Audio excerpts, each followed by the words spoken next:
आज फिर ललिता का पति रमेश शराब पीकर आया था और ललिता थकी हारी काम से लौटकर बस चूल्हे पर खाना बनाने ही लगी थी। तभी अम्मा क्या बात है, मुंह लटकाए क्यों बैठी हो? रोटी ना खाई अब तक तूने? रोटी बनेगी तभी तो खाऊंगी। अब तो काम से आई है, पता नहीं इतनी देर देर तक काम के बहाने कहाँ कहाँ घूमती रहती है। तुम रुको अम्मा, मैं उसे अभी तुम्हारे सामने खींच कर लाता हूँ, फिर बताएगी इतनी देर कहाँ थी। कल से तुम्हें टाइम पर रोटी ना मिली तो मैं तुम्हारा बेटा नहीं। रमेश नशे में तो था ही, रसोई में गया और गुस्से में ललिता के बाल पकड़कर खींचता हुआ आंगन में ले आया। ललिता की तीनों बेटियां जो रोने लगी, माँ माँ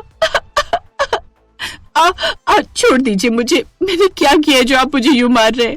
मुझसे क्या गलती हुई है? सबसे बड़ी गलती तो तेरी ये है कि तूने छोरियां पैदा कर दी। अरे छोरा पैदा करती तो वो आगे रमेश का वंश बढ़ाता, पर तूने ये 3-3 बेटियां पैदा करके इस वंश का अंत ही कर दिया। मुझे तो सच्ची नफरत होती है तेरी बेटियों को देखकर। अपनी सास की बात सुनकर ललिता बस इतना ही बोली थी, अम्मा जी कभी आप भी तो किसी के घर की बेटी रही होंगी। इतना सुनना था कि रमेश ने अपनी चप्पल उतारी और दे धड़ाधड़ ललिता को चप्पल से जोर जोर से पीटने लगा। ललिता की तीनों बेटियां उसे बचाती रही, जिस वजह से बेटियों को भी चोट आ गई। पैरों की जूती पैरों में अच्छी लगती है। अम्मा चिंता मत करो, आज उसकी अच्छे से मरम्मत कर दी है, कल से टाइम पर सारे काम करेगी। ललिता दर्द से कराह रही थी, पूरी रात वो रोती रही।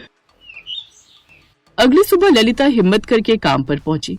ललिता जिस घर में काम करती थी वो मालकिन सुमन बहुत ही अच्छे और दयालु स्वभाव की थी और हमेशा ही ललिता की फिक्र करती थी।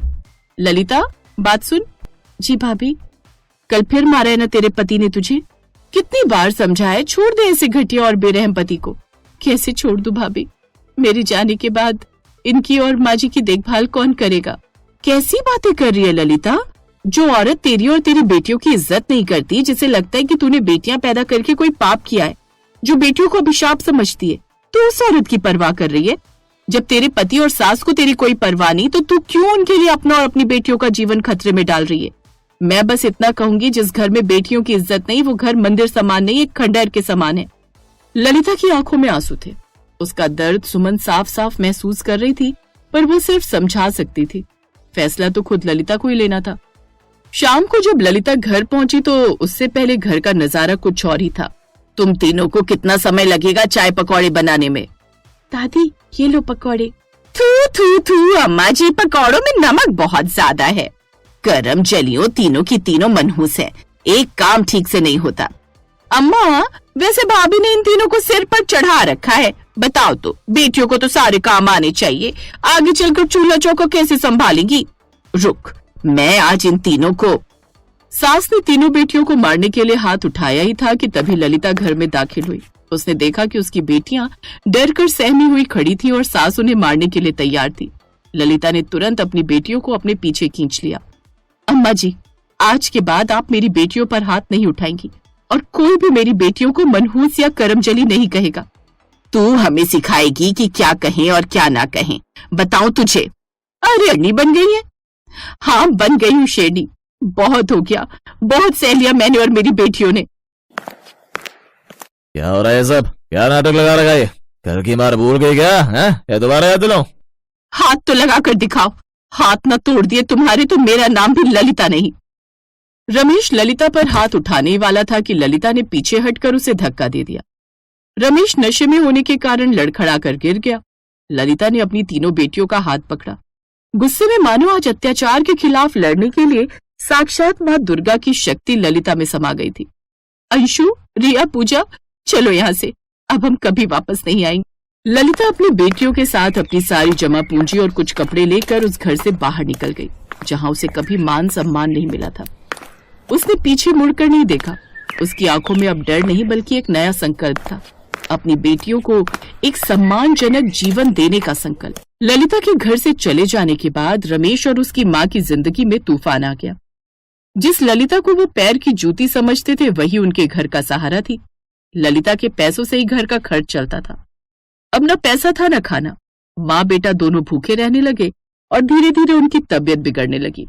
सास खटिया पर पड़ गई और रमेश भी बीमारी से कमजोर हो गया। जिस बेटे पर सास इतना गुमान करती थी वो अब नशे में धुत बीमार पड़ा रहता था और अपनी माँ की देखभाल करने में असमर्थ था। दूसरी ओर ललिता ने बहुत संघर्ष किया, लेकिन हिम्मत नहीं हारी। उसने दिन रात मेहनत की, अपनी बेटियों को पढ़ाया लिखाया। अंशु, रिया और पूजा ने भी अपनी माँ का साथ दिया। कुछ साल बीतते बीतते तीनों बेटियां बड़ी हो गई। ललिता, तुम? अरे अंशु, रिया, पूजा, कैसे हो? बड़े दिनों बाद आए। भाभी, ये मिठाई लाई थी। आपकी मदद से आज मेरी तीनों बेटियों को अच्छी शिक्षा मिल गई। अंशु की नौकरी लग गई है एक बड़ी कंपनी में। अरे वाह, ये तो बहुत अच्छी बात है। थैंक यू आंटी, आप बहुत अच्छे हो। हाँ आंटी, आपने मुश्किल घड़ी में हमारी बहुत हेल्प की। आंटी, जितना आपने हमारे लिए किया है ना, उतना कोई नहीं करता। अरे अरे, मैंने कुछ नहीं किया। ललिता खुद मेहनती है। संदीप जी की अचार की फैक्ट्री को ललिता बहुत अच्छे से संभाल रही है। संदीप जी मुझे सब कुछ बताते रहते हैं। ललिता भाभी, साहब और आपको भगवान दुनिया की सारी खुशियां दे। ललिता भी बात कर ही रही थी कि सुमन के घर में काम करने वाली जमुना उससे बोली, ललिता, तेरे पति की हालत बहुत खराब है। तेरी सास भी बिस्तर से उठने के काबिल नहीं रही। तेरे देवर देवरानी और उनके दोनों बेटों ने भी उनकी कोई सुध नहीं ली। एक बार उनसे मिल ले। मैंने अपनी आंखों से देखा है, रमेश भी बहुत बुरी हालत में है।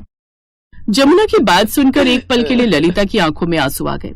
शाम को ही ललिता तीनों बेटियों को लेकर घर पहुंची। ललिता अपनी सास और पति की हालत देखकर दंग रह गई। घर में चारों तरफ बदबू फैली हुई थी। सास दर्द से कराह रही थी। रमेश भी बेहोशी की हालत में वहीं पड़ा हुआ था, पर इस बार रमेश शराब के नशे में नहीं था, बल्कि भूख, बीमारी और गरीबी की हालत में बेहोश था। तब दोनों को कुछ दिन हॉस्पिटल में एडमिट किया गया। ललिता की सास और पति को दूसरी जिंदगी मिली थी। ललिता, अंशु, रिया, पूजा, मुझे माफ कर दो, माफ कर दो। मैंने जिस बहू और जिन बेटियों को कभी स्नेह नहीं दिया, आज वही मेरी सेवा कर रही हैं। जिस पत्नी और जिन बेटियों को मैंने हमेशा मनुष्य समझा, आज मेरी वही पत्नी और बेटियां मेरी जिंदगी की रक्षा कर रही हैं। अंशु, रिया, पूजा, मेरी बच्चियों, मुझे माफ कर दो। ललिता की सास और पति को पता था कि आज ललिता और उसकी बेटियां ही उनके काम आई हैं। अगर वो नहीं होती तो शायद वो दोनों जिंदा ही न बचते। ललिता और उसकी बेटियों की ये कहानी यही दर्शाती है कि बेटी कोमल और कमजोर नहीं होती। बेटी चाहे तो शक्ति स्वरूपा माँ दुर्गा भी बन सकती है। इसलिए बेटी को पाप न समझकर उसका सम्मान करो, जिससे आपको जीवन में पुण्य की प्राप्ति हो।